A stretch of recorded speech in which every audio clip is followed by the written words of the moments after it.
I think to preface that answer, one of my core beliefs why I'm so passionate about business is I think that it's one of the best vehicles there is for both personal agency and positive change in the world.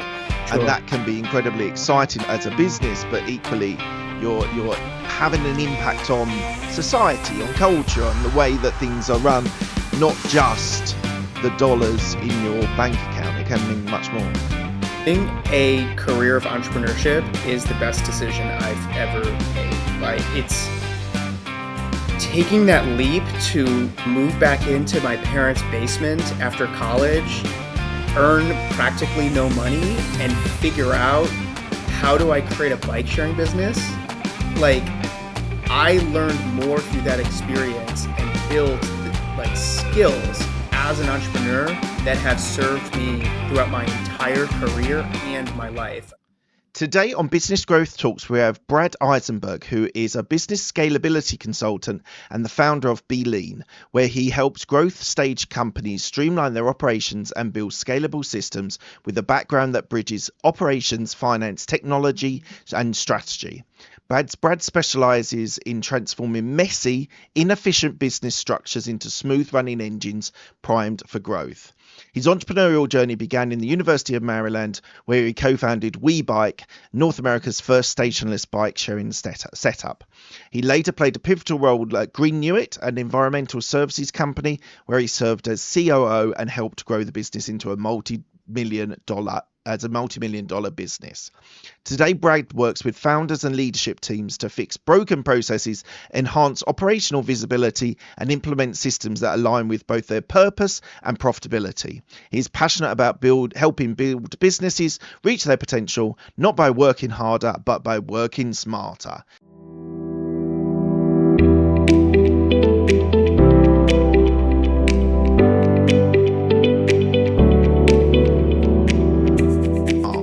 Hey Brad, how are you today? I'm well. How are you, Mark? I'm very good. Thank you.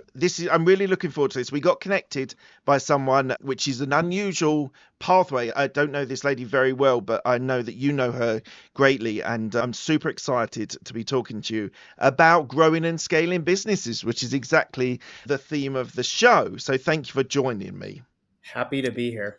First question I ask all of my guests is, what does a business mindset mean to you? Great question. I think to preface that answer, one of my core beliefs why I'm so passionate about business is I think that it's one of the best vehicles there is for both personal agency and positive change in the world. So it really kills me how many businesses actually fail to live up to their potential. And I think there's this myth in the business and entrepreneurship world that what it takes to be successful in business is a great idea paired with hustle and hard work. And if that were the case, there'd be a lot more successful businesses out there. I know a lot of people with great ideas who work really hard. But what it really takes to be successful in business is execution. And that comes down to systems, structure, great decision making, and the discipline to continuously improve. So to me, a business mindset is really all about that. It's really all about the execution to take your great ideas and make them actual real things in the world. Yeah. People can have great ideas, and sometimes their operations or their marketing just isn't good enough, and then they fail. So many people have great ideas and don't know how to market it and how to get it to market. As you say, Hey, I'm one of them. I'm one of them. But the other thing you mentioned, which on the research I found, this whole idea of business making positive change. So just expand on that idea of positive change for me. Yeah, I think that's really up to the entrepreneur. What kind of drew me to business in the first place, and I know we'll talk a little bit about story, so I won't go into too much depth, but I was really driven by this idea that I could contribute real value to the world. At the time, for me, when that kind of began, my entrepreneurship journey started in college. I was really interested in sustainability and the environment, and the ability to create a business to affect change in that arena was really inspiring to me, gave me a lot of worth and value. But when I talk to business owners and ask them why they started their business, I get lots of different answers, right? But ultimately it boils down to people create businesses because they want to serve the people they care about. That could mean being able to sustain a family or a community that they care about. It could mean wanting to literally create a dent in the universe and make real systemic large scale change. I think what's really cool about business is that when you do it right, it's this voluntary exchange of value. You provide value to somebody, they give you usually money or revenue in return, and that kind of sustains your ability to continue doing that. It can be however big or however small you want. So it really is up to the entrepreneur to define what motivates them to get out of bed in the morning. Yeah, and I'm glad you defined that positive change because you're absolutely right. Positive change can be supporting your family, supporting your community, supporting a wider group of people that are important in your lives. And then you've then got businesses like you have run and you've been involved in, which are actually making direct environmental changes, habits, changing habits to help grow. I think that's absolutely fascinating. And I totally agree. Entrepreneurship is an act of change because invariably you're either doing something, maybe it's been done before, but you're doing it slightly differently or an improved version, or you are literally doing something that has never been done before. And Sure. that can be incredibly exciting as a business, but equally you're having an impact on society, on culture, on the way that things are run, not just the dollars in your bank account. It can mean much more. Absolutely. Couldn't agree more. Let's talk about your first business. So you started your entrepreneurial journey with WeBike. What lessons did you learn from that business? How much time do we have? We got an hour. Fill your beats. Yeah, I think I was always an entrepreneur at heart. I was like the kid with the proverbial lemonade stand growing up. When I went into college, I was split between two worlds. I was either going to pursue business as an educational path, or engineering. I actually chose mechanical engineering as my degree because everyone told me that I could always go back and get an MBA, but it was harder to go back and get a degree in engineering. So I chose engineering, became a businessman, never went back to get the MBA. But what I realized during college was that I, I, I really loved this idea of engineering businesses more than mechanical systems. And it was at the time of my life when the idea of being able to pursue purpose and create a career out of it was really enticing to me. We started the way many businesses do. You see a problem and you try to solve it. We were trying to solve transportation issues on campus with bike sharing, which was a novel thing in the United States. It had a solid footing in Europe, particularly with these large kind of station-based bike sharing systems. Mm, And we were saying, mm, hey, how do we bring that to campus? And the stations were a really big hindrance. So mm, we said, well, how could we do it if we got rid of the stations? So we created the first stationless bike sharing program in North America. It was a text-based platform at the time. Smartphones weren't even ubiquitous yet. And it was really exciting. I think that we were too early. The technology didn't exist at the time. But we also, I think one of the key lessons there were a few, but one was really about the importance of business model. We were trying to take the business model that existed with these big station based programs, which was you sell to an advertiser or a municipality, yeah. and then that is what funds the system. And that's what we were trying to do. We were trying to sell to colleges, universities, apartment complexes, communities, and we sold a few systems. But the people that actually got the value were the riders, right?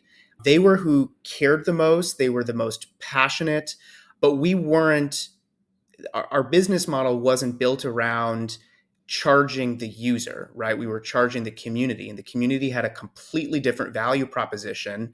And what we learned was that they viewed bike sharing as a sustainability asset rather than a Mm, transportation infrastructure. So we right. weren't able to sell it at the price point we needed. I think if I had to do it over again, we would have really honed in on where we were providing the most value, which was to riders, and figure out a way to monetize it. I think it goes back to the early days of technology. It was a lot more difficult to do monetary exchanges and technology communication directly with users on cell phones at that time.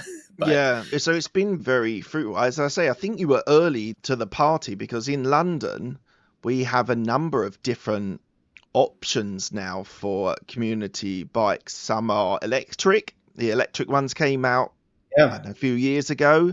We've had previously in central London a lot of pedal bikes that were just as these were stations, so they have stations around the city. I think it was a great idea, as you say, like when you're first to the market or early to the market, you have to define your client and the customer that you're charging and who and the benefit they get. So I think that's a great lesson for entrepreneurs and yeah, business owners to think about who are the raving fans, who are the people that are going to shout it from the rooftops that this is an amazing product or service, and they're the people that you need to think about tapping into rather than right. others. So I think that's a great lesson. Yeah, it also goes back to the success really comes down to execution rather than Yeah, ideas and hard work. The idea was clearly there. Same here, same thing here in the States. Every major city is littered with bikes and scooters right now. yeah, So the idea was there. The model has been proven. We certainly didn't have a lack of hard work. We grinded for 5 years, some of which I was a student, some of which were shortly after graduating. We hustled and got some initial traction, but ultimately wasn't able to take off due to some of those executional challenges. yeah. Shame. Then you then scaled Green Newitt as a COO. COO. But I want to tap into the experience of that business and what you did and how you were to scale it. And then, as on the research, sadly, it ended quite suddenly. Can you tell me a little bit about that? Sure. When I actually started with Greenuit, while I was still trying to get the bike sharing business off the ground, I was that starving entrepreneur in a basement surviving off of noodles or something like that, pursuing my passion business and joined this other startup as an early employee. We were a group of probably less than 10 running out of the back room of a house at the end of a cul-de-sac. The company started as an energy auditing business. We would go into homes and buildings to try to figure out how to make them more energy efficient. I lost count of the number of attics and crawl spaces I went in at that time. But we had the good fortune to be able to benefit from some subsidization programs that our electric utility providers offered rebate programs. And we grew very rapidly from that tiny team of less than 10 to a team of close to 50 doing about 5 million a year in revenue. And this was before that year of growth, we were struggling to make payroll.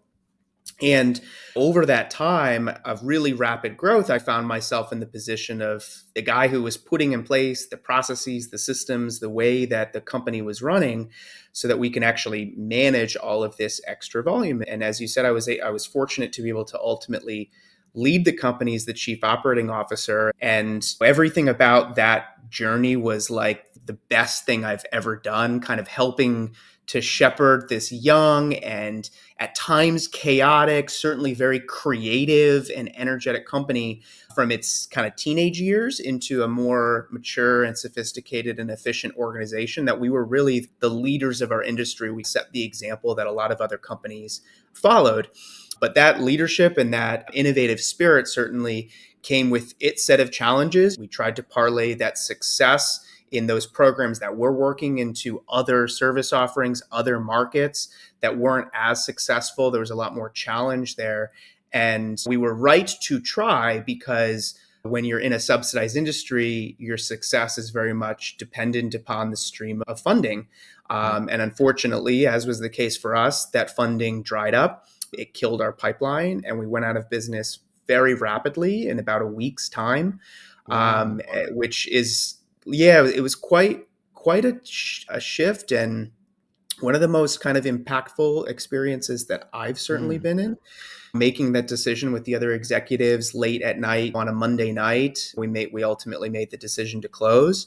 This was after trying to find some outlets for ways that we could continue on, but we Yeah. ultimately made the decision on a Monday, told our management team on a Tuesday, told the whole company team on a Wednesday, started packing up boxes on Thursday, and Friday was Wow. everyone's last day. But what was really interesting about that closure experience is we joked at the time we were so good at efficiency that we went out of business efficiently, because by the time in just that short week, Yeah. all of our customers were transferred to our competitors and partners in the industry. Not a Right. single was canceled. Half of our team already had interviews lined up at other companies within the industry for immediate reemployment, including people who could just go and service our exact same customers at a different company. And everything was packed up really neatly in boxes for the bank that was going to come and liquidate all of our assets at the end of that journey. But I think what was more impactful to me was that what happened that next Monday, after everybody's last day of work, half of our company came back to the office to help each other build resumes, to help each other look for work, Amazing. to even help pack up the remaining boxes and furniture. And I think it was a real testament to the culture that we built and the level of care that people had. And you can say the business was a failure, but I think a lot of that culture and the lessons learned really was able to be immediately absorbed by the industry as a whole. I think there was a real chance at the time, with funding streams drying up, that the industry itself could have tanked, and that didn't happen. And I think that's in part due to some of the standards that we were able to achieve, and Amazing. the culture and the intellectual capital that was able to stay in the industry. We could delve into that, perhaps a whole other I episode on know. that, but I want to get on to Be Lean. So why don't you tell me about your current venture and who you serve? It'd be nice to hear that. Sure. That Monday night, just to pick up from that last story, Yeah. when me and the executives at Renew It decided to close the business, that very same night, I basically made the decision to start Be Lean. I was at this point, I was with that company for 8 years. I could have chosen to go get another COO gig at another company, but I thought, like, I'd love to expose myself to other businesses, other industries, really see if a lot of the positive lessons learned from that experience could be applied to other businesses at that same kind of transitional stage of their business. I serve primarily services based businesses that are growing and are at that inflection point in their growth, where everything that used to be fun and simple has become messy and complex. This was the exact same journey that I went on with Renew It. And it's a journey that I've seen other businesses face time and time again. And my job in terms of how I help my clients is really help them navigate that inflection point in their growth and put in place the processes, the systems, and really the operational infrastructure that they need to continue to scale. And it's been something I've been doing for the past 8 years. I'm blessed to have served a number of different types of businesses, all primarily in the services industry, but it's just been a wonderful journey and really rewarding to be able to help my clients fulfill that promise that I believe business has of being that vehicle for personal agency and positive change in the world. So I had an interview with a coach a week or so ago, and he said to me that there's 4 stages of business. You have your startup, which is like very early stage, 1 or 2 people. Then you have a growth stage, and then you have a scaling stage, or when you're growing faster. And then you get to a plateau stage, which is the 4th stage. And it's important when you're in that 4th stage to innovate the Yeah. business again, whether you're innovating the marketing, the sales, or whether you're innovating the product or services that you're in. And I found that a fascinating description of that growth of businesses, because a lot of businesses do get to that plateau, and sometimes it's for your sort of interest for your business, that's when you have to start building systems and processes, and you start getting rid of the generalist and you get more specialized people in, and then that can be another growth spurt for the business. But when you're talking to your people, your clients, you describe it as getting out of the weeds. Tell me how, for a business owner, like at what stage of their growth should they be reaching out to you to be able to help them when they're stuck in the weeds or plateauing? Sure. Yeah. The journey for many of my clients often sounds very similar. And uh, you could map it into those 4 stages of business as you just described. But in those early stages, often what happens is that the owner themselves, or the ownership or executive team, is really building out the way the business works themselves. How do we do what we do? And sometimes they're even embedded into the doing itself, right? So many owners are wearing multiple hats. They may be the primary salesperson, the operator, and like the visionary or strategic leader of the company all at once. But there comes a point in time where a couple of things happen. First of all, the business tends to reach a level of volume and complexity. Those are the two kind of levers that really define this inflection point. And what happens at different times for different businesses. Most of my clients are doing 1 million or more a year, trying to scale beyond 10 million or Right. more in revenue per year. Usually it's somewhere in that range. Yeah. And when the volume of work and the complexity of work increases, that initial set of kind of infrastructure that the owners built themselves Mm. starts to break down. Balls get dropped, mistakes starting being made, and oftentimes there's a lot of feeling of capacity strain. People feel overworked, maybe burnt out at times. Sometimes, a lot of times, that's the owner themselves because they're still embedded.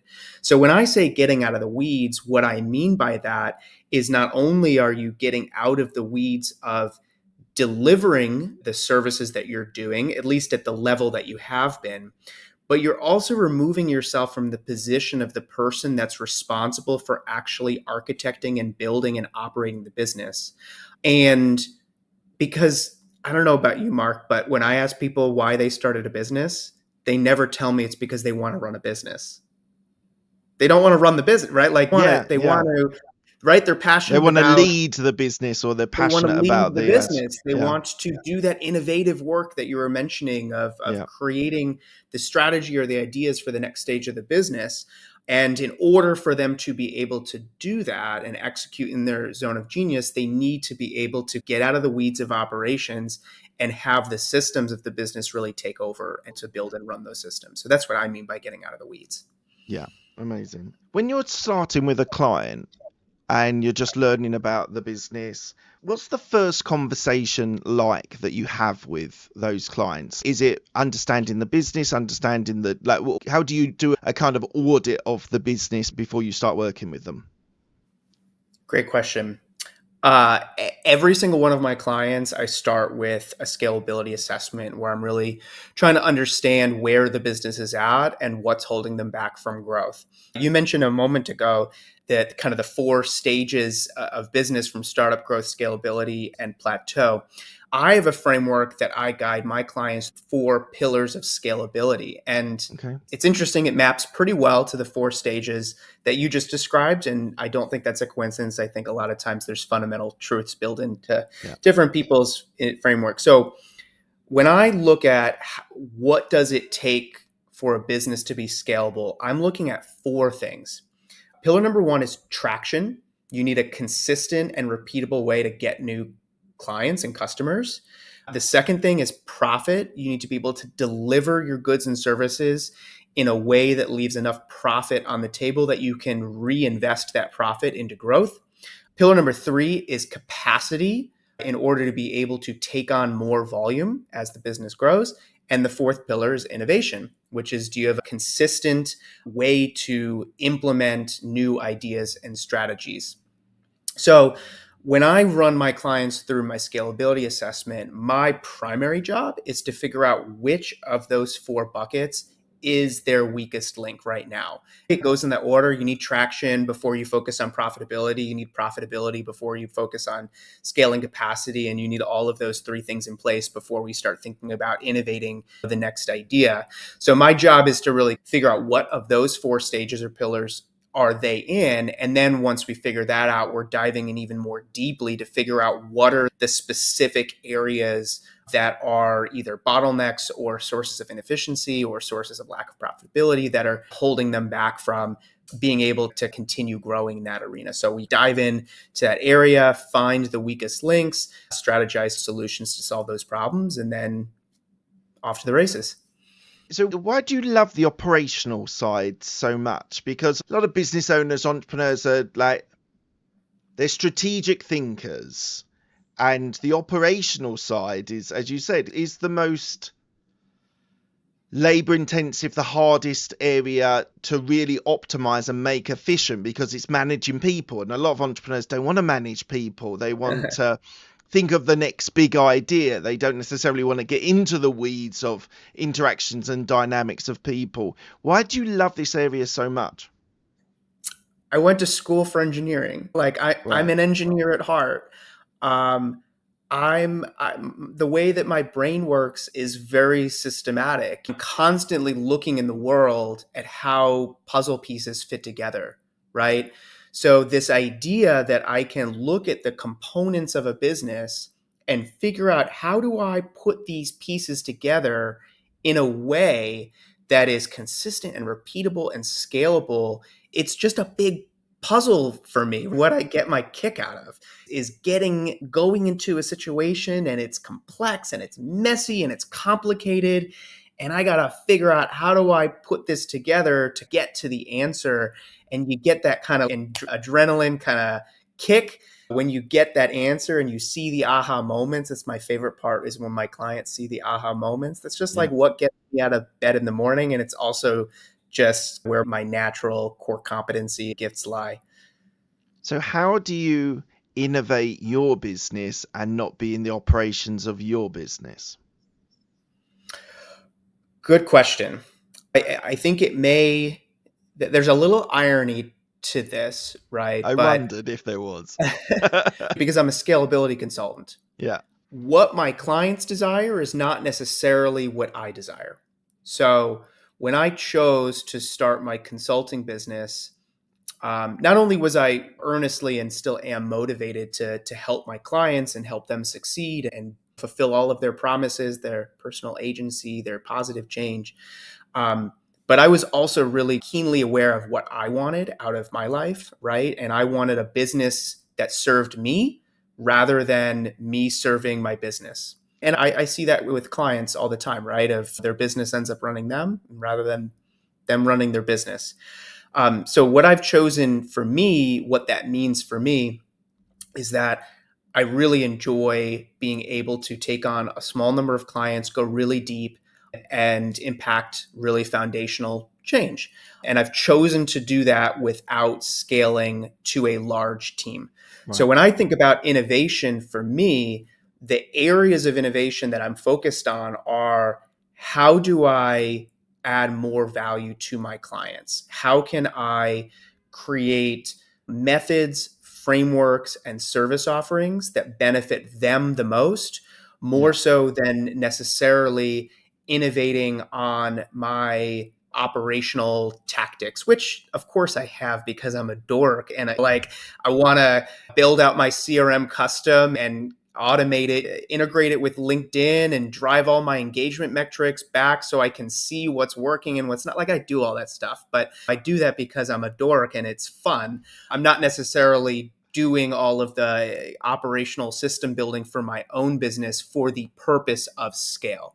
It's for the purpose of up my brain so that I things just run on repeat and I don't have to think about that stuff and I can devote my brain power to my clients. Amazing. Can you give an example of a client that you've transformed their business and worked very closely with? Sure.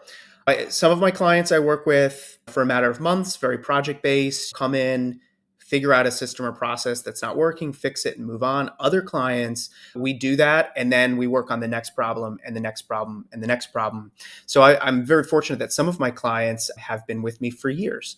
One that comes to mind is a small boutique marketing firm that when they came to me, they were running marketing campaigns on spreadsheets. They probably had 400 different spreadsheets for every single campaign they ran. There was no central visibility. They couldn't find information. There was redundancy in process, and it was a real challenge and a pain. For that business, the first process that we built was Let's create a centralized database of all of your contacts. This is a college marketing agency, so it relied upon being able to activate college kids on campuses to do social media marketing, influencer marketing for major national brands that want to reach college markets. So let's build out the recruitment engine. Let's create a centralized database of 50,000 college students that we have. How do we reach them? How do we recruit them? How do we activate them? How do we mobilize those campaigns? And from there, we built out systems for project campaign management, CRM and scoping, other processes around approval mechanisms for content. And we really built out the infrastructure piece by piece over time. And what that's resulted in is them probably 4 or 5xing their business at this point. And it was it's been incredibly rewarding. I now work with that client in the capacity of a fractional chief operating officer, and it's really rewarding seeing them go on that kind of transformational journey that I've seen with some of my other clients and past businesses. So it's a lot of fun. That's amazing. Thank you for sharing that. What myths do founders believe that you need to challenge when we're talking about growth and scaling? Well, we already talked about one of those myths of what it takes to be successful, and it's more than an idea and hard work.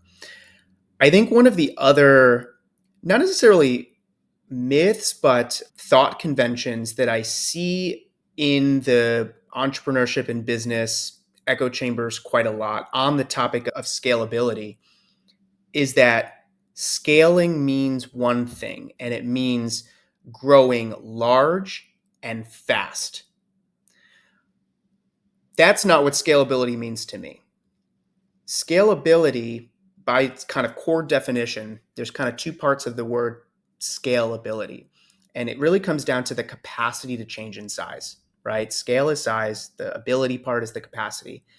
I think way too many businesses are focused on the size part of that sentence and not enough on the capacity part, right? So rather than focusing on size and how do I get big or how do I grow quickly, what if instead we focused on the capacity size of that sentence? What is your ability to change in size? And that's all about control, predictability, replicability, consistency. If I can give you more control over your business, then I can give you the levers to be able to choose how and when you grow in size or decrease in size at times. Like when you're in control, that's ultimately, I think, what a lot of my clients are looking for.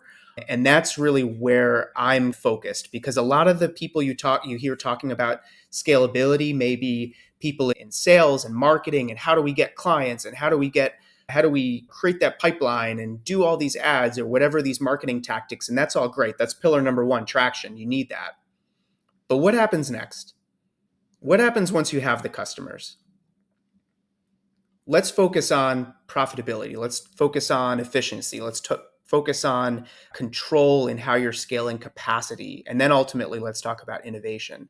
So that I wish there was a lot more focus on that control and ability size of the sentence and a less focus on growth for the sake of growth. Yeah, and you make a really good point because a lot of companies, as you say, think about I want to get bigger, I want to get bigger, but they don't have the infrastructure. And sometimes I've seen companies fail because they've grown faster than the ability of their employees and their people in their team to be able to grow at that speed. And when you do that, then obviously you're not delivering, and then that can be a spiral down for companies. What is the role of investment in the clients that you work with? Are some of these bootstrapped and grown that way, or are a lot of your clients based on investments?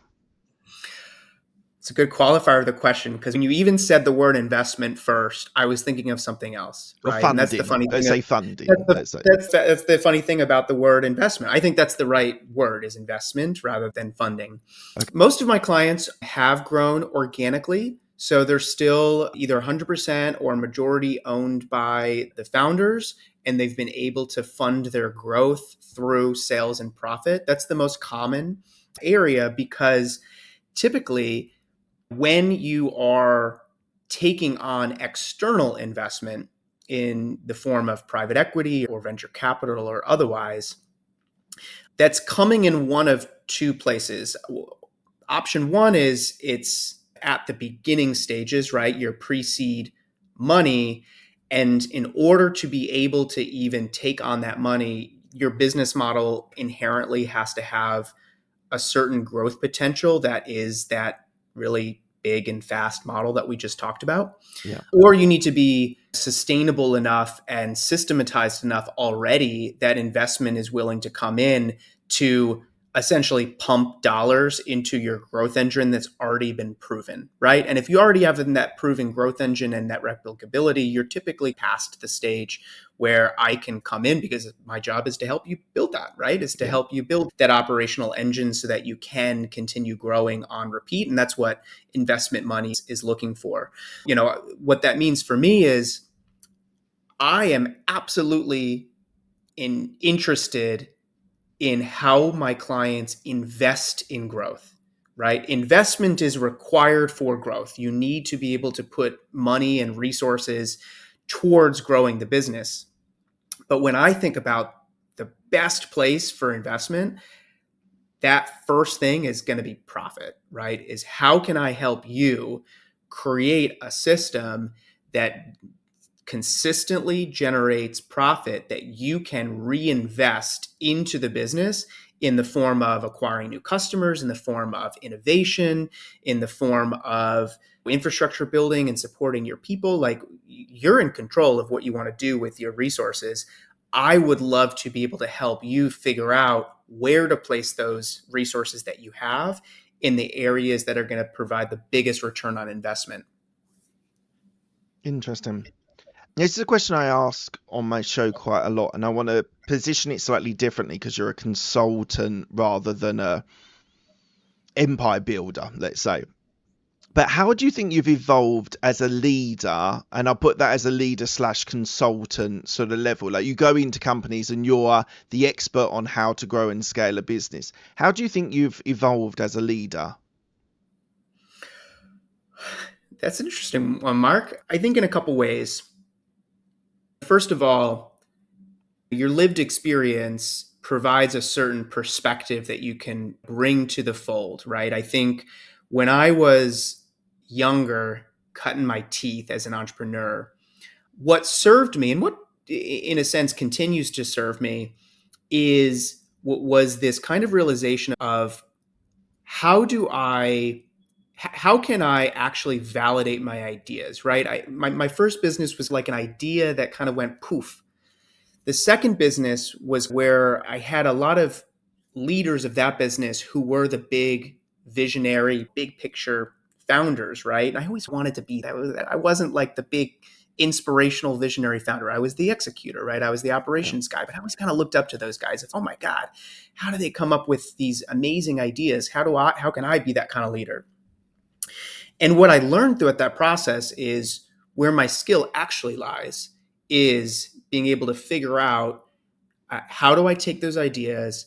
How do I test them, measure them, validate them, and improve them, right? Like that empirical kind of process of experimentation, following the scientific method, I'm really good at. Right.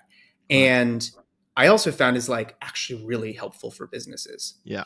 Being able to and hone that process has been impactful my entire career. But what has helped as I've gained more sets of experiences is being able to take in these other perspectives and apply them to that process so that we're not starting from square one the whole time, right? There's certain kind of fundamental principles of business that are just going to be sound no matter what business I'm in. And what's really cool about that, Mark, is that what I've also learned is that most of the great ideas are actually in the heads of my clients.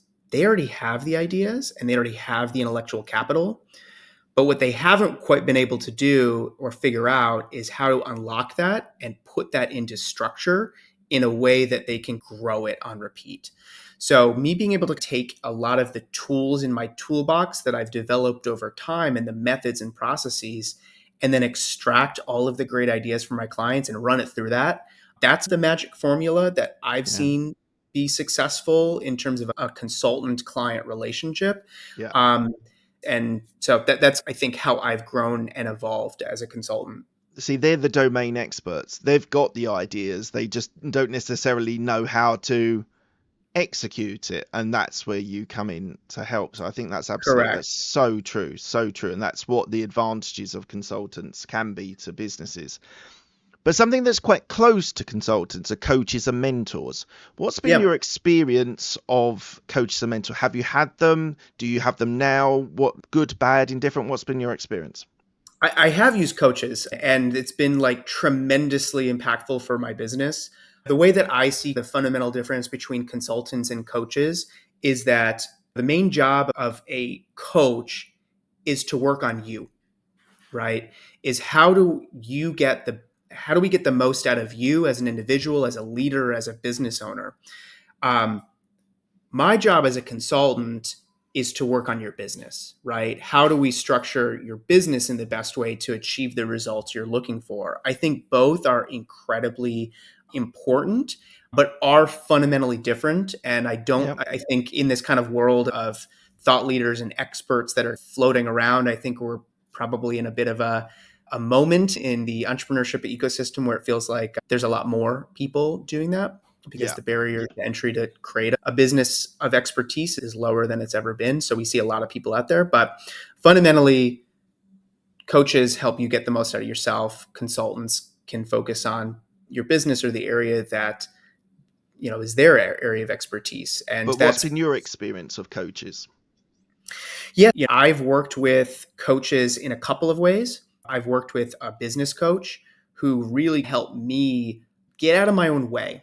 As a systems driven person, oftentimes you have this standard for yourself that the system has to be perfect. And what that meant for me was that I was trying to create these ideas and concepts and systems in their perfect form before I was ready to release them into the world, right? There was a lot of hesitancy that I needed help working through to be willing to be vulnerable, put myself out in the world, talk about my ideas, even if imperfectly, and learn from that experience. Hugely impactful. I've also had to work with sales coaches and brand messaging coaches because, again, as like the operator, my tendency was to talk about the nuts and bolts of how I work, right? I'd love to talk to you about a spreadsheet, a system, a data metric, right? But that's not the language of my clients. The language of my clients is about strategy, about vision, about efficiency, consistency, success, like all that kind of stuff. Coaches have been really fundamental for me to be able to translate the work that I do into the language of my clients and build a sales and marketing strategy around that. I don't think that we'd be having this conversation, Mark, on this podcast if I hadn't worked with coaches to be able to articulate the things in the way that I have.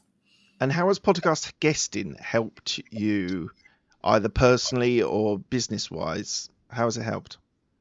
Yeah, in a couple ways. I think so. I view podcast opportunities first and foremost as a place where I can hone my ideas and my thought leadership, right? So I've got also my framework, my 4 pillar framework I talked to you about, other kinds of tactics that I use with my clients, whether it's my growth engine formula, my 5X rule, I've got all sorts of things. I get to talk about those in a real place in front of real people. And I got to figure out, what do people respond to? Was that was actually impactful? What are people commenting on in terms of when I slice and dice this podcast and put it up on LinkedIn? What are people responding to? So I actually get to test out my ideas, like initially here before I even bring them to clients sometimes. And I also just get to hone my craft in terms of how I talk and communicate about them, because as a consultant, that's really important to be able to talk about the ways that business works and operations in a way that can actually galvanize change within a business. So that's like the number one value I get out of it. Yeah. But I also really get a lot of value of being able to take this content and put it into my marketing engine, it builds credibility. It gives me content that I can then share within my network so that I can spread the love and share value in that regard. And that's helped generate business, not necessarily directly from the podcast itself, but by generating the content that I can put into my marketing engines that allows me to meet new people, have really cool conversations, and ultimately build business out of it. Amazing. Thank you very much. Look, we're coming to the end of the interview. I ask the same 6 questions to all of my guests. Quick fire questions. They don't need a quick fire answer. The first question is, what's the best decision that you've made? What's the best decision? Being a career of entrepreneurship is the best decision I've ever made. Like, it's taking that leap to move back into my parents' basement after college, earn practically no money, and figure out, how do I create a bike sharing business? Like, I learned more through that experience and built skills as an entrepreneur that have served me throughout my entire career and my life. It is no small statement to say that entrepreneurship has literally changed my life. It has. And that's part of why I'm so passionate about helping other entrepreneurs as well. But taking the risk has been the best decision I've ever made. What is your risk appetite?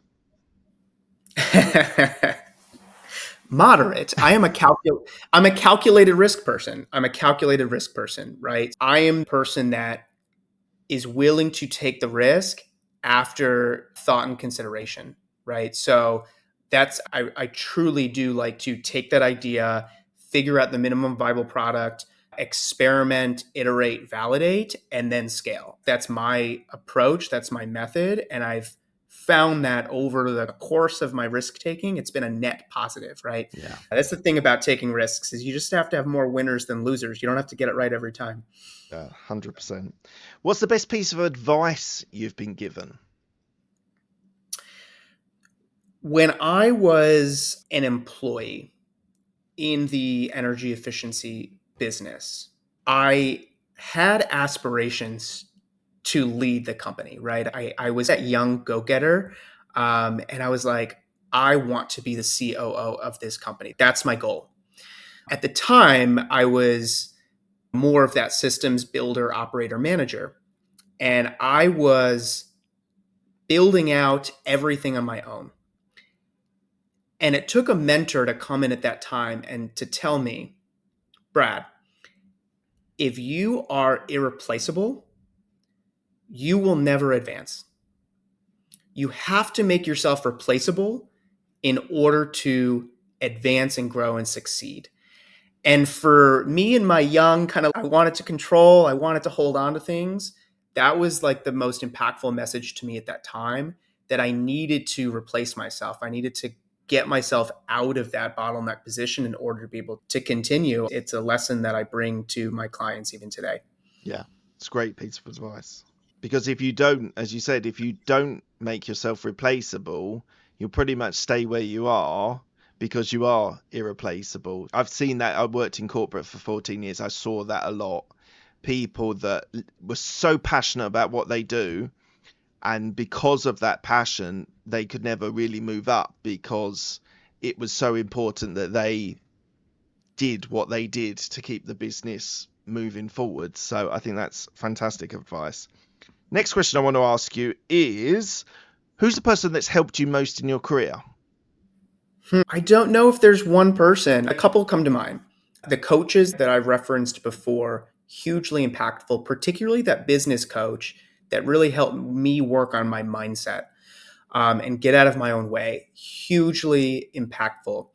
A couple other people come to mind. The leaders of that last efficiency business, who were true partners to me, they were the visionary leaders, were incredibly impactful for me as an operator.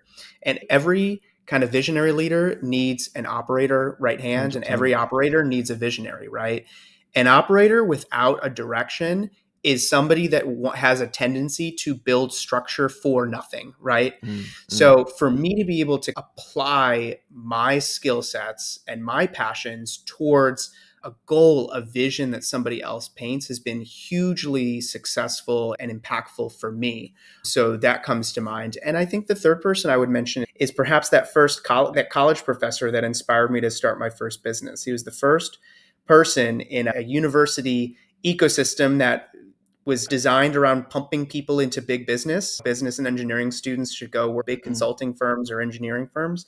And this college professor was the first person that ever told me, you can create a career of purpose. And if you have a purpose and a desire to add value to the world, you can build a career out of that.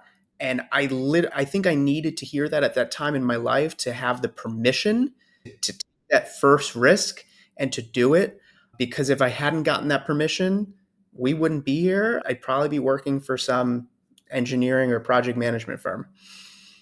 Fantastic. Next question is, tell me about a regret that you have. Regret. I, when you ask that question, nothing truly comes to mind, which is interesting because a lot of my mindset right now at this stage of my life is very much on the present.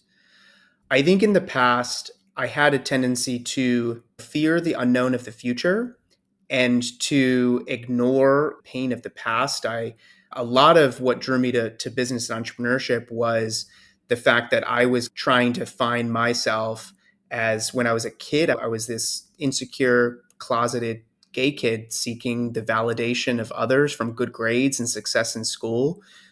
Business gave me the permission to pursue a path of my own choosing and gave me a lot of confidence and agency. And when I talk about agency, that's literally what it means to me in my life, is the ability to create a life without having to be dependent upon a world that at the time I thought may not accept me and my identity. There was a lot of kind of closing off of the future in the past. And as I've come to find myself, my confidence, my skills, and build a career and life out of it, it's interesting because I no longer fear the future or regret the past, but I've also lost some of those ties or attachments to those things, and I really focus on what's here and now in front of me because that's where I can impart the most change. I don't know. That's a long way around saying I can't think of any specific regrets, Mark. Maybe it's a cop out answer, but It is a bit of a that's cop-out answer, but it was a very long cop-out answer, so you obviously had thought about it. It's absolutely fine. We've got a new question this episode. Share a time when you wanted to give up and what made you manage to pull through and continue. around 2020 when the pandemic hit. I lost half my business. The first 3 years of my consulting business was very much focused around system building. So a lot of my projects were, hey, how do I create new operations management tools and softwares and systems? And when COVID hit, I lost half my business.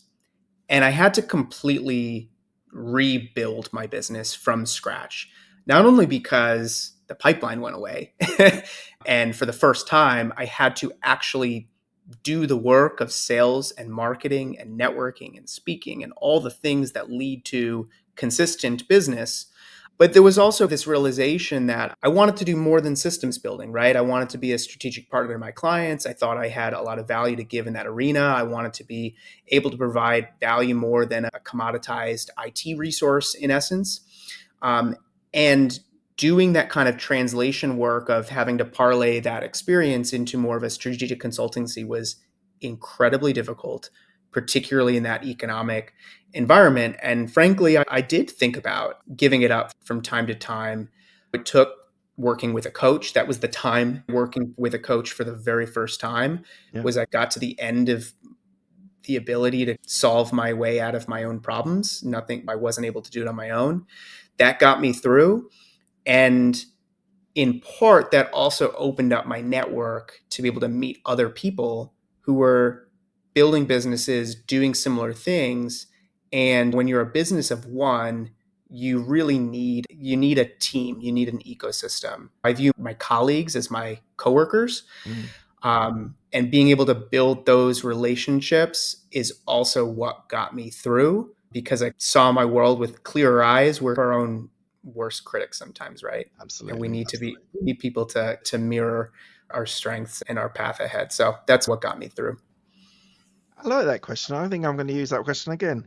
Yep. Next one. Tell me something about you that most people don't know about. Something about me that most people don't know. That's a good one. I'm a twin. I do gymnastics. I was an ultimate frisbee player for many years throughout my life. That one is probably ties into the story, because when I first started playing ultimate frisbee, I was like, me and my friends were in want of other people to play frisbee with. And we saw all these people in other places of the county throwing frisbees around. And we're like, we know there's other people. How do we get them to play with us? So we created a frisbee tournament. It was probably my first entrepreneurship venture in true regards, Nice. and I took it to the nth degree. It was we marketed, we fundraised, I made T-shirts, I sold sponsorships, we got food vendors. This was the first time we did an frisbee Yeah, yeah. tournament. We just made it this whole county-wide thing. Brad, but my Um, question to you is, did you have a spreadsheet for it? oh, I'm sure I did. I'm sure. How could you not? How could you not? How could you not? I just wanted to double check that even at those Yeah. early days, you were operationally thinking. Oh yeah, for sure. So that was my first business. So that's the answer. Most That's a people great don't know. answer. That's a My great answer. first business was an ultimate frisbee tournament in Howard County, Maryland, back in 2002. Amazing. Thank you. Last question is, what does legacy mean to you? Very little. Okay. Probably a surprising answer. I think, when I hear the word legacy, right, what I think of are aspects of hubris and ego that exist beyond my existence. And that's not to say that people who have a desire for legacy are egotistical. But my job as a person, as a human being on this planet, is to leave the world a better place than I found it. And as long as I am focused on providing value and doing good while I'm here, that's enough. I think that there's something that I struggled with a lot as somebody who had a great deal of ambition and at times ego in my life, was this idea that I needed to be more in order to be worthy, to have value as a person, as an individual. I needed to do more. I needed to succeed. I needed to be important. And that has had a lot of damaging effects on my well-being, my mental health, and my sense of worth as a person that I've had to work through over the course of my life. So the idea that I need to leave a legacy, to me, implies that what I am and what I'm doing right now is not enough. And I don't believe that to be true. What I'm doing right now is enough. And the value that I put into the world, however big or small, is enough. So if my value survives my existence, great. But that's not my focus. That's not my focus. Yeah. And lastly, where can people find you if they want to find out more about you or your business? Sure. You can find me on LinkedIn. I'm very active on LinkedIn. Brad Eisenberg. My company's Be Lean. You can also find me on my website, beleanbusiness.com. Thank you, Brad. Thank you so much for your views on business. It is quite a unique offering that you give, that whole idea of operationally improving businesses. I've had an absolute blast speaking to you. Thank you so much for being on my show, and Thank you, cheers. thank you so much for having me, Mark. Cheers.